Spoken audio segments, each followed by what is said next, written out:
Olá, tudo bem? Seja bem-vindo à disciplina de Teorias da Administração. Sou a professora Nicole Cerci e a nossa aula de hoje vamos trabalhar com a abordagem humanística e a experiência de Hawthorne. E o que isso quer dizer, professora? Nós trabalhamos até agora com teorias que trabalham com a racionalidade. Eu vejo o homem com motivação apenas econômica. Mas como nós vimos quando pensamos nas funções administrativas, na liderança, que eu preciso também motivar, liderar. E o que surgiu então? Surge a necessidade de eu pensar aí na questão humana, o homem como homem social. Eu tenho algumas outras motivações além do financeiro. Vamos contextualizar a nossa aula? Dentro disso que eu expus para vocês, a teoria das relações humanas, ela surgiu justamente para resolver os problemas ocasionados pelo racionalismo das teorias clássicas. Como eu trouxe para você? Cada momento, Taylor, o Ford, o Fayol, eles foram resolvendo as necessidades que surgiam naquele momento. E quando você resolve uma questão, você vai melhorando. Então, nós precisamos pensar aí em uma melhoria contínua.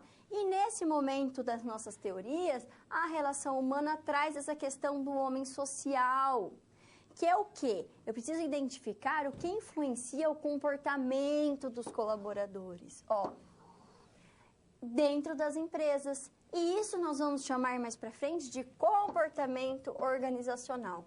Essa é a importância da nossa aula de hoje. Já estamos, professora, então nós já estamos chegando mais aqui na atualidade? Exatamente. Mas como eu disse antes, lembre-se, todas as teorias que nós já vimos são utilizadas até hoje no dia a dia. Dependendo da análise do objetivo, da forma de produzir, nós utilizamos uma ou a outra, ok? Mas, aí eu tenho uma questão. Onde utilizar o nosso dia a dia? Com o mercado progredindo e o crescimento desordenado das empresas que eram administradas até então, que acontecia por quê? Por improviso, sem técnicas, normas ou teorias científicas para nortear o trabalho, o conhecimento passou a ser uma necessidade emergente e entrou na vida industrial por meio da teoria da administração. Então, eu já vi que entrou aí para pensar nos tempos e movimentos, eu vi que entrou aí para trabalhar com uma esteira, uma série de produção. Depois eu vi aí a estrutura da empresa, ela vai se modificando a partir da necessidade que ela quer atender. Agora eu trago a motivação, pensar no indivíduo, como esse indivíduo ele trabalha ou não. Será que a iluminação, o cheiro, a temperatura vai influenciar ou não na produção? Esse aí vai ser um dos pontos que nós vamos trabalhar hoje na nossa aula. E nosso primeiro bloco nós vamos ver sobre o Mayo. E o que o Mayo fez? A importância do Mayo é que ele era psicólogo e ele vem trabalhar, então, uma questão mais comportamental dentro das empresas. Olha, tinha o Taylor engenheiro, o Ford era empresário, o Mayo agora ele é psicólogo. Olha como a função, olha o que você estuda, vai influenciar na forma que você vai ver aquele problema, vai ver como você vê aquela organização. Vamos ver o esquema para entender melhor o que esse Mayo trouxe. O Mayo, na condição de psicólogo, ele identificou que era necessário estudar as pessoas. Então, ele começou a focar não nas tarefas, não na estrutura, mas nas pessoas, pois são elas que realizam os objetivos organizacionais, que interagem e decidam como, quando e quando trabalhar. Então, eu vou pensar nele para quê? Qual é a abordagem comportamental? Qual é o trabalho adequado para o trabalhador? Taylor adequou o trabalhador ao trabalho, tempo e movimento da máquina. O Mayo ele já acreditava que o trabalho ele deveria ser adequado ao trabalhador, respeitando suas características como indivíduo. A incapacidade das teorias clássicas e científicas de observar os aspectos humanos das empresas abriu um caminho, então, para os estudos do comportamento organizacional, pois eles acreditavam que era necessário estudar também o próprio trabalhador, seu comportamento e seus aspectos. Isso foi uma resposta ao racionalismo. Aí, a partir disso, surgiu a teoria das relações humanas. E o que seria essa teoria das relações humanas? É quando eu tento ver o colaborador como parte essencial, mas que ele tem um comportamento, ele tem características, ele tem formas específicas. E como eu vou motivá-lo? Por que ele está triste? Por que ele não está produzindo de forma adequada? Será que é só a questão de movimento, só a questão física ou da motivação financeira que vai levar ele a fazer ou trabalhar da melhor forma? Ou será que as questões também de comportamento, de aspectos pessoais vão influenciar? Essa é a importância de pensarmos a abordagem comportamental. E o que quer dizer essa abordagem comportamental, professora? Ela surgiu a partir de vários estudos com o interesse de entender o trabalhador como um componente mais influenciador do desempenho organizacional. Então, dentro da perspectiva comportamental das teorias da administração, o importante em uma organização é o sistema social, que ele é formado por pessoas e suas necessidades, sentimentos e atitudes. E essas necessidades, sentimentos e atitudes, sendo que é capaz de influenciar o desempenho das organizações. Nossa, professora, mas então o Taylor e o Fayol, eles também tinham pensado no desempenho da organização. Eu até lembro que você falou que o Fayol, pensando no desempenho, na estrutura, ele trouxe o quê? O gerente para cuidar, para controlar, para planejar. Então, você quer dizer que aqui o desempenho, o foco vai ser no indivíduo e não só na estrutura? Exatamente. Olha como o olhar mudou. Vamos terminar de ver a definição? Então, nesse momento, nesse sistema social que é formado por pessoas, que tem aí todas suas características pessoais, ela vai ser capaz de influenciar o desempenho da organização de modo mais importante que o sistema técnico. Então, o movimento, a forma de fazer é importante, não que não seja importante, mas ele viu, o Maio, que só isso não é totalidade, isso não é fundamento, não é só por isso, preciso de mais que isso. Então, a partir disso, ele vai trabalhar com o quê? A natureza do ser humano como homo social. Lembra que eu trouxe agora há pouco o homo econômico? Agora nós vamos trabalhar com o homo social, que vai substituir então a concepção do quê? Que as pessoas elas eram motivadas e incentivadas por estímulos financeiros. E aí eu quero que fique claro para vocês.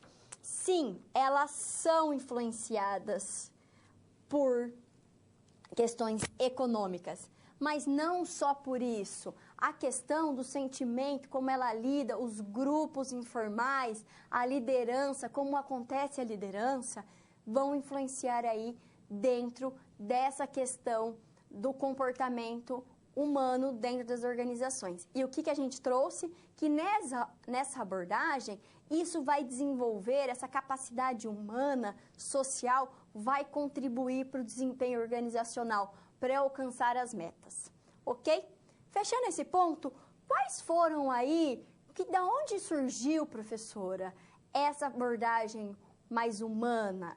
O que aconteceu? Teve algum evento? Teve alguma mudança social? Você disse que toda teoria vem para responder uma questão, para uma necessidade daquela sociedade. Quais foram aí os eventos? Quais foram as raízes do enfoque comportamental? Eu trouxe aqui para ficar mais fácil de entender que os sindicatos, utopia, marxismo, doutrina social da igreja, tivemos o movimento aí do bem-estar dos trabalhadores, pensamento humanista, psicologia industrial, o estudo do fator humano, o estudo da dinâmica do grupo de liderança e, por fim, o experimento aí que o Maio fez, que nós vamos ver mais profundamente como influenciou, que a partir desse estudo sistemático, desse método científico de estudo, que ele chegou a conclusões para trabalhar aí no enfoque comportamental. Vamos ver de forma mais aprofundado os principais aí eventos, então. O movimento pelo bem-estar dos trabalhadores, ele lutou pelas condições do trabalho no período da primeira fase da Revolução Industrial. Olha como é antigo e olha como demorou para surgir a necessidade. Resgatando os estudos sobre o bem-estar dos trabalhadores. Esse movimento ele foi influenciado pelas ações de sindicatos, pelas experiências e utopias humanistas, pelo marxismo, pela doutrina social da Igreja, que defendia a justiça social e pelo pensamento humanista. Pensando no estudo do fator humano no papel dos gerentes, e aqui é importante só você ver que o Barnett, ele foi companheiro e ele trabalhou muito com o Taylor. Então, ele trabalhava com o Taylor, ele viu os experimentos do Taylor e ele começou a estudar o quê?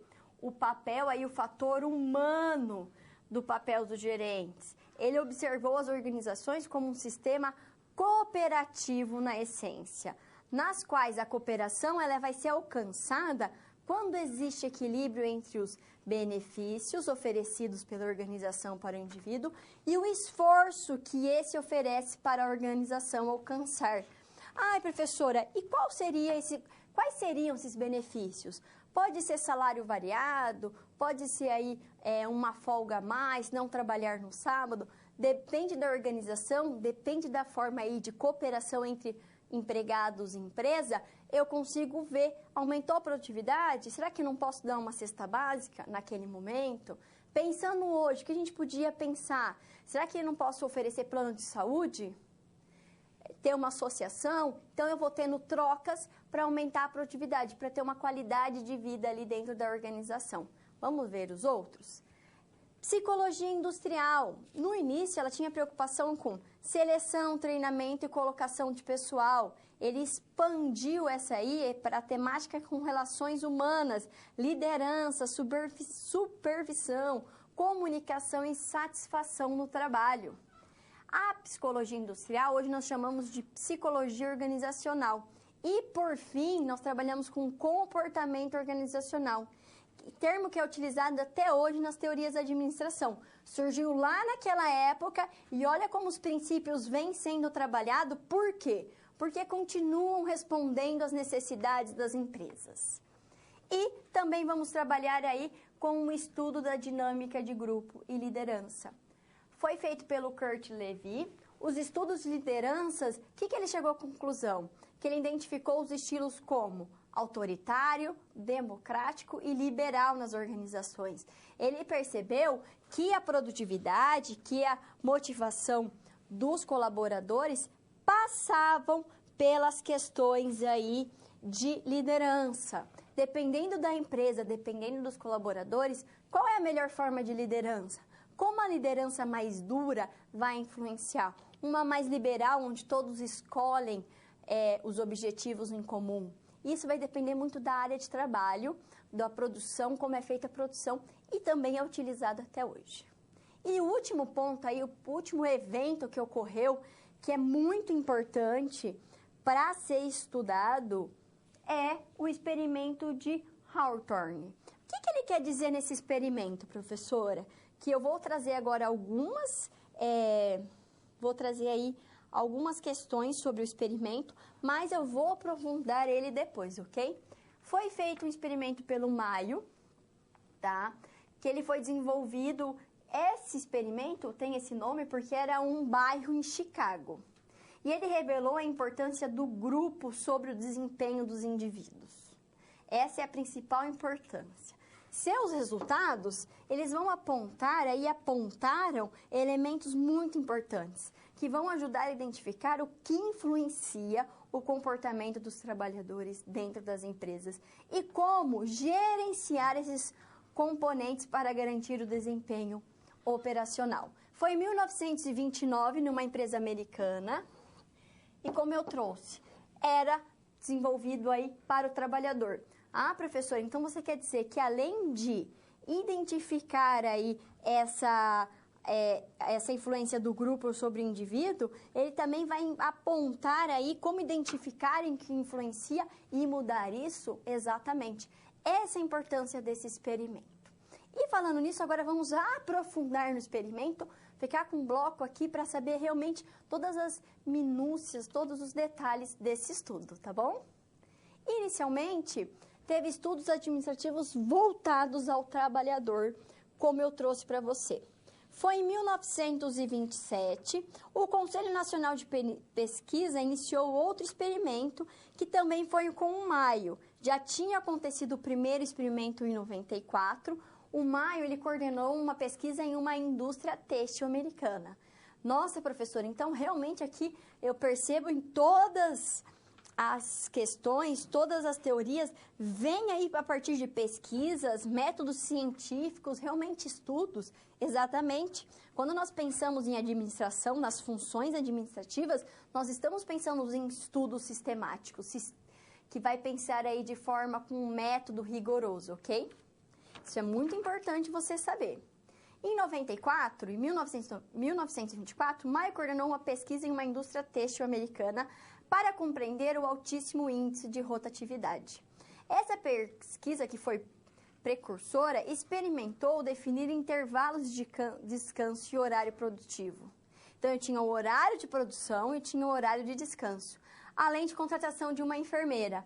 E o que isso foi importante? Porque a partir desse experimento, que era um experimento empírico, mas com um rigor metodológico, percebeu que em pouco tempo emergiu um espírito de grupo. Isso é importante.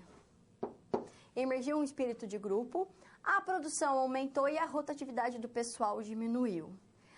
Então que os fatores da estrutura vão influenciar aí na produção, como eu trouxe, claridade, temperatura, cheiro, a estrutura da instalação influencia. Exatamente isso que o Mayo descobriu. E olha como isso é importante, utilizado até hoje. Como assim, professora?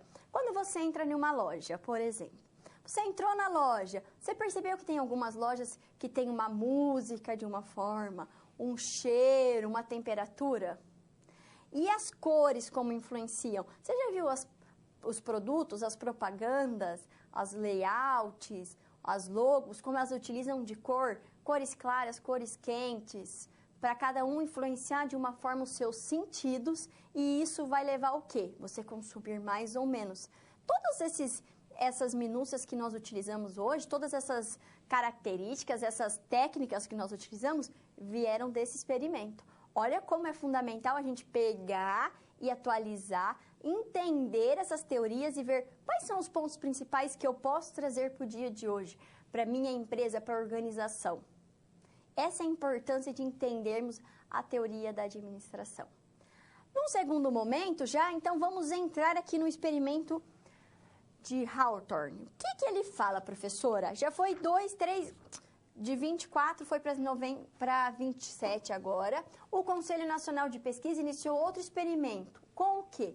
Com o objetivo de testar a correlação da iluminação com o desempenho produtivo dos operários, a fadiga, os acidentes de trabalho, a rotatividade de pessoas e o efeito das condições de trabalho sobre a produtividade. E esse é o ponto essencial. Quais são os efeitos das condições de trabalho sobre a produtividade? Iluminação, cheiro, toda essa estrutura que nós utilizamos no dia a dia, como ele pode e deve influenciar ou não no dia a dia da minha empresa. E eles identificaram que os fatores psicológicos atrapalhavam os resultados, fenômeno que tentaram eliminar. Como assim, professora? Agora eu fiquei perdida. O que você quer dizer? Eu quero dizer que as relações humanas dentro da organização acontecem por meio da interação dos indivíduos, por meio da constante interação social dos grupos informais. Então, esses fatores psicológicos é se eu faço uma parte de um grupo que ele está revoltado, que a gente não aceita o nosso líder. Então, eu vou criar mecanismos aí para tentar boicotar a produtividade? Exatamente isso. Foi isso que o Maio descobriu nesse experimento. Nossa, professora, mas não era óbvio? Você já viu as teorias passadas? A gente não trabalhava nesse olhar da questão do humano, do comportamento organizacional. E a partir do experimento, nós percebemos isso. Vou trazer os pontos principais aí que vieram ser esclarecidos e aprofundados. As entrevistas do experimento evidenciaram a existência da organização informal. Então, agora a gente tem a organização formal, que é a estrutura, com a divisão, e agora tem a organização informal, que é os relacionamentos dentro do trabalho. E essa organização informal, ela vai influenciar o comportamento dos trabalhadores na questão aí do desenvolvimento produtivo. E o que isso quer dizer? Ele estabeleceu aí, olha o que esse grupo informal faz, estabelecimento do padrão de produção. Os trabalhadores julgavam ser normal e o que deveriam seguir. Então, eu sei aqui o que é a meta que a empresa quer, qual a meta que o meu grupo acha e eu vou seguir qual? A meta do meu grupo. A meta de que eles acham que deveriam ser. Prática pelo grupo de punição social para os trabalhadores que excediam o padrão normal de produção. Eles eram considerados sabotadores. O que isso quer dizer, professora? Então, se eu estou produzindo mais para o meu objetivo do organizacional, mas o meu grupo acha que eu estou trabalhando a mais, eles vão me punir, eu vou sair daquele grupo, eu vou ter que almoçar sozinho, eu vou perder minha carona? Exatamente. E isso tinha influência, eu vou deixar de produzir a mais, porque o meu grupo informal é mais importante.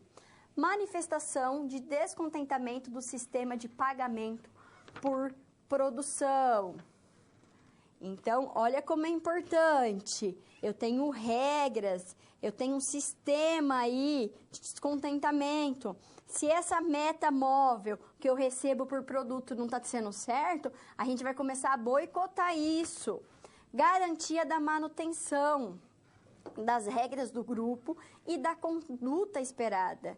Ela é conduzida por um membro do grupo. O que isso quer dizer, professor? Então, nós temos aí uma forma de lidar, uma forma de ser, regras pré-determinadas. E dentro disso, eu tenho um líder informal. E esse líder informal vai falar, a gente vai almoçar, em vez de ser 1 hora e meia. Todo mundo vai seguir. Nós vamos sair todo dia 10 minutos antes. Ou, olha, a empresa está sendo bacana, nós vamos cumprir o horário fixo, nós vamos bater a meta. Então, você vai combinando de forma informal e criando regras aí. E, por fim, manifestações a favor e contra as atitudes dos superiores em relação aos operários. Então, eu tenho o líder formal e o líder informal. E isso, então, foram aí as principais explicações para o que vinha acontecendo na empresa. E se você percebeu, o que a gente trouxe até agora, professora, e por que é importante? Você percebeu como nós tivemos aí a mudança de tudo isso? Então, eu tinha uma forma, eu tenho um planejamento, eu analiso, olha como era o FAIOL, eu tenho análise dos objetivos, eu faço planejamento, eu estruturo a minha organização por departamentos, faço um planejamento estratégico, tático, operacional, divido o passo a passo. Mas e se eu não colocar os colaboradores nessa soma? Será que vai dar certo? O Maio falou, não. Às vezes tem todo um planejamento bem feito, um líder, mas se eu não tenho a participação, se eles não estão empenhados, não vai dar certo. E aí esse experimento mostrou isso, que a organização informal, os grupos informais, eles trabalham aí ou em prol ou em contra ou contra os objetivos organizacionais. E eles têm uma influência muito grande, muito forte. E é essencial eu trabalhar com a motivação, pensar nas características, pensar nesse líder. E olha como o líder de forma informal vai poder influenciar. Imagina que esse líder, como eu trouxe, ele é a favor aí, a empresa está trazendo benefício, tem aí uma boa relação. O que ele vai fazer no grupo informal dele? Gente, vamos trabalhar, vamos conseguir a meta, ok. Vamos conseguir a meta? Todo mundo vai participando junto. Ele já tem aí algumas coisas, algumas pré-determinações que vão fazer. Ou ele chega e fala, olha, esse mês eles não pagaram nossa bonificação, vamos fazer corpo mole. Toda essa forma de ver e analisar, até quando a gente pensa nos recursos humanos, com a análise do comportamento organizacional, vieram desse momento, vieram dessa teoria de 1900. Olha como ela foi importante. Como eu trouxe, vamos fazendo adaptações para entender o que vem acontecendo. Mas naquele momento, ele percebeu que tinham grupos informais. Outra questão. Eu estou tendo muita dor de cabeça. Por quê? Será que a iluminação está me fazendo mal? Aí o Maio foi percebendo que esses aspectos podiam influenciar uma pessoa que influencia nas outras pessoas. Nossa, aqui o clima está tão ruim para trabalhar. E se imagina uma pessoa falando isso dentro de uma empresa todos os dias. Olha como as pessoas vão começando a ver aquilo. E será que eles também não vão começar a achar que aquela luz está forte? Que aquela temperatura está atrapalhando? E a produtividade vai caindo. Então, nós temos que pensar que os grupos informais influenciam, sim, dentro da organização, que as características aí desse líder, as características daquele espaço vão influenciar e a motivação, o desempenho deles é influenciado. Pensei no desempenho da pessoa, eu já sei que vai afetar diretamente o meu objetivo. Vamos agora, então, ver aí o que aconteceu a partir disso. Quais foram as conclusões principais dessa experiência? Eu trouxe as principais realmente para a gente aí conseguir ver tudo o que nós podemos utilizar disso agora no nosso dia a dia. O nível de produção, ele é resultante da integração social, cujas normas sociais e expectativas dos grupos determinam o nível de competência e eficiência dos membros. O que isso quer dizer? Se eu estou reclamando, se eu acho que aquilo não é bom e o meu grupo achar que não, a gente vai fazer um boicote, a gente vai produzir menos. O comportamento individual de cada empregado é apoiado pelo grupo, de forma que os trabalhadores não agem ou reagem isoladamente, mas sim como membro de um grupo. Então, se eu sou apoiado e se eu estou cansada de trabalhar e começar a pegar atestado médico, o meu grupo vai fazer o quê? Vai me ajudar a fomentar essa atitude. As recompensas e sanções sociais acontecem dentro do sistema de interação do grupo, de forma que os membros que se desviam do que as normas grupais determinam, eles vão ser punidos. Então, se tá todo mundo falando que não vai bater a meta e eu resolvo bater a meta, ou se todo mundo quer bater a meta, mas eu estou cansado e não vou fazer, então eu vou ter o quê? Uma recompensa ou sanções sociais dentro do grupo que eu estou inserido. Os grupos informais são parte integrante da organização e nem sempre estão alinhados com a estrutura organizacional formal da empresa. Foi o que eu acabei de trazer para vocês. Eu tenho uma estrutura formal, eu tenho departamentos, eu tenho um planejamento dos objetivos. O grupo informal nem sempre está de acordo. Por isso é importante eu saber que existe e, a partir disso, fazer estudos para ver como será que eu posso lidar, como é a forma de motivar, como é a forma que esses grupos estejam aí interagindo e estejam pensando e querendo trabalhar em prol do objetivo organizacional. Essa é a importância desse último ponto. Vamos ver os últimos? Temos mais alguns pontos aqui que devemos trabalhar pensando aqui quais foram as conclusões dessa experiência e como nós podemos pensar neles no dia a dia de hoje. As relações humanas dentro da organização acontecem por meio da interação dos indivíduos, por meio da constante interação social com os grupos informais. Então, tudo acontece essa interação, se os departamentos vão conversar. E olha um exemplo bacana. Você imagina que você tem uma meta, você dividiu ali no planejamento tático. O marketing e o financeiro são grupos diferentes que eles não se conversam. Olha como um vai dificultar a vida do outro para ver se vai liberar dinheiro para a campanha, para comprar. Eles podem prejudicar o bom andamento. E eles estão ali fora dessa estrutura. Então, é importante realmente conseguir fazer essa interação, a motivação. E olha o papel da liderança como é fundamental nesse processo. O administrar com todas as funções faz a diferença. Vamos ver os últimos? E a importância do conteúdo do cargo é outra descoberta que fez mudar a forma de trabalho. E o que isso quer dizer, professora? foi identificado que os operários trocavam de posição para variar e evitar a monotonia. Então trabalhos repetitivos, como o Taylor trouxe, de movimento, e não acaba desmotivando? Exatamente. Esse trabalho sempre a mesma coisa, da mesma forma, leva à desmotivação. E aí a ênfase nos aspectos emocionais foi identificada durante o experimento. Então, eu preciso pensar se o meu colaborador está bem, por que ele não está bem, o que está acontecendo. Esses são pontos essenciais que a gente precisa pensar e devemos trabalhar. Então quer dizer, se eu não estou me sentindo muito bem, eu estou desmotivada, estou fazendo todo dia o mesmo trabalho, será que eu vou fazer bem feito? Será que eu vou cair naquele tipo assim, faz de qualquer jeito, amanhã eu faço. Olha como isso acontece até hoje. Imagina você tem um trabalho dinâmico, você tem autonomia para mudar e fazer. Olha como isso te traz energia, como você vai querer fazer. Então, você precisa ponderar dentro da organização qual é a melhor forma de lidar com tudo isso. Agora, para fixar realmente esses conteúdos, vamos ver a situação-problema? Situação-problema. Essa eu achei bem legal, é bem interessante. A Beth conseguiu um trabalho de vendedora em uma loja de sapatos, por indicação de seu pai, que é amigo do gerente da loja. Qual que é o perfil da Beth? A Beth, ela é introvertida, ela tem experiência profissional administrativa, ela não trabalha com vendas.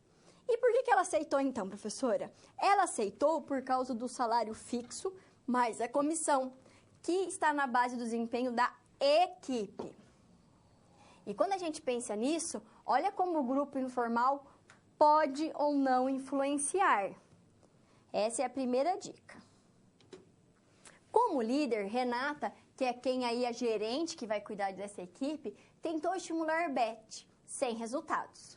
Sendo cobrada pela equipe, porque o que a gente viu lá no experimento? Que a equipe, ela tem normas, ela tem padrões e ela exige aí de forma formal ou informal essa manutenção do que eles acham que é correto. Renata passou a encaminhar mais clientes para as demais vendedoras para garantir as metas comerciais no mês. Então, o que a Renata viu? A Renata, ela ganha pela equipe. Ela viu que uma vendedora não está indo bem, o que ela fez? Vou dar mais trabalho para as outras vendedoras, vai manter ou continuar a produção e eu vou conseguir a meta. Mas será que o grupo informal aceitou isso? Porque se você pensa que a Renata ela é gerente, ela tem mais autonomia e mais responsabilidade e autoridade. Vamos terminar de ver? Agitação na equipe. Renata seria beneficiada pelo esforço das demais vendedoras e ela não estava produzindo o suficiente. A Beth não estava produzindo e a Renata estava tentando manter a Beth. O que aconteceu? As outras funcionárias, as outras vendedoras fizeram um boicote à Beth. Olha o grupo informal, porque se você pensar como grupo formal, a Beth faz parte do grupo. Mas, quando você pensa no grupo informal, as vendedoras são antigas, elas têm experiência, a Beth entrou por indicação, isso causou uma agitação. O que você pode fazer? O que a Renata faria como um gerente, pensando num todo, na qualidade e nos objetivos da empresa? Trouxe aqui alguns passos. 1. As pessoas não são motivadas somente por dinheiro. Embora seja determinante em algumas situações em razão das questões pessoais e até do contexto econômico. Então, eu ganho por meta, seria bom as outras vendedoras terem mais trabalho, mas elas não são mais só motivadas pelo dinheiro. Mesmo que o salário pareça ser um elemento motivacional, a convivência social no trabalho influencia fortemente no comportamento dos trabalhadores. Essa é a segunda conclusão que eu tive dessa situação-problema. Eu percebi que o salário é um elemento que vai motivar, mas a convivência social de você ver a Beth sem trabalhar, a Beth não tem o perfil e está ganhando, está recebendo, isso aí afeta, influencia no comportamento dos trabalhadores.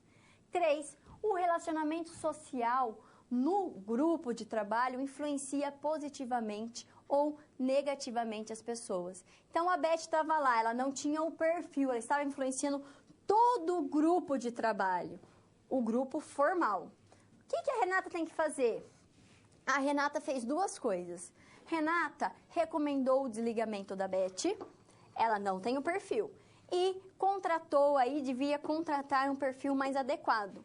Esse primeiro momento, esses 3 passos, foi uma análise que a Renata deveria fazer como gerente da empresa, como aí gerente desse grupo. Ela viu que o grupo informal estava influenciando, estava atrapalhando toda a questão de convivência social e as metas. A partir dessa análise, ela tomou a melhor decisão. Então, é melhor eu tirar essa pessoa que não foi aceita no grupo, que não tem perfil, e contratar alguém que o grupo vai respeitar e vai aceitar dentro daquele contexto. Olha como é interessante e é atual, olha como eu trouxe os experimentos, o que acontecia lá, para uma situação que pode acontecer no dia de hoje. Vamos agora fazer o encerramento da aula? Primeiro, eu trouxe aqui as diferenças entre a teoria clássica e a teoria das relações humanas. A organização era vista como uma máquina, trata a organização como um grupo de pessoas. Enfatiza a tarefa, a tecnologia, a estrutura, a teoria clássica. A teoria das relações humanas enfatiza as pessoas. Inspirada em um sistema de engenharia, o Taylor é engenheiro. Inspirada em um sistema da psicologia, o Maio é da psicologia. E como eu trouxe, qual é a importância disso? É a importância do olhar que você dá para a organização. Eu posso ver o problema com um outro olhar a partir das minhas experiências e dos meus conhecimentos. Por isso que é tão importante ter gestores, gerentes capacitados, para que ele consiga ter todas as habilidades necessárias para conseguir analisar a situação. Vamos ver as principais diferenças? A autoridade centralizada, delegação de autoridade. Teoria clássica, especialização em competência técnica, o saber fazer. Teoria das relações humanas, eu vou focar então na confiança e abertura. Lembra que se eu fazer o mesmo movimento o dia inteiro eu vou ficar desmotivado? Divisão acentuada do trabalho. Eu fragmento, eu especializo o trabalho. E nas relações humanas, a relação nas relações entre as pessoas. Estamos pensando o quê? Nos grupos informais. E clara separação entre a linha e a staff, entre a gerência e quem trabalha. Lembra que eu trouxe lá? Que lá eles fazem uma divisão entre quem faz e quem pensa. E na teoria das relações humanas, nós temos aí a dinâmica do grupo, formal e informal, das relações interpessoais. Então, a pessoa, as relações, os grupos, eles passam aí a ser o foco essencial dentro dessa análise. E para isso eu trouxe um esquema, um resumo dos pontos principais da teoria das relações humanas. O trabalho é uma atividade tipicamente grupal. Primeira vez que aparece, ó. O operário não reage como indivíduo isolado, mas como membro de um grupo social. E esse grupo, a gente fala dele como um grupo informal. Ele pode trabalhar dentro de um grupo formal, mas essas relações, esses grupos sociais são formados de forma informal. A tarefa básica da administração é formar uma elite capaz de compreender e comunicar. Passou-se de uma sociedade estável para uma sociedade adaptável. E lembra que eu trouxe que as teorias, elas vão tentando responder às necessidades da sociedade? E nesse momento, então, é o quê? Uma sociedade adaptável. Então, teve um momento de uma mudança social e econômica, tem uma nova teoria que vem para explicar.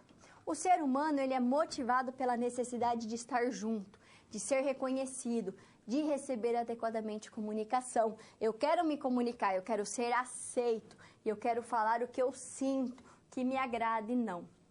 A civilização industrializada traz consequências à desintegração dos grupos primários da sociedade. Família, igreja, não passa a ter tanta importância como tem a questão dos grupos informais, porque eu passo muito tempo no trabalho. E para fecharmos a aula, o último ponto é que teoria das relações humanas, as pessoas são motivadas pelas necessidades de reconhecimento, aprovação social e participação das atividades dos grupos sociais nos quais convivem. Então, eu saio daquela questão que a motivação é só econômica e o homem, na verdade, tem a concepção de homem social. Eu sou motivado pelo financeiro, eu gosto de receber, mas também os meus grupos, as relações dentro da empresa são fundamentais. Eu estou mudando um contexto de uma sociedade, eu estou trazendo uma teoria para responder realmente quais são as necessidades. E, além disso, para eu alcançar o meu objetivo organizacional, eu preciso pensar nas pessoas. As pessoas elas são uma parte integrante e essencial para o desempenho organizacional. Esse foi aí o ponto essencial da nossa aula de hoje. Bons estudos e até a próxima!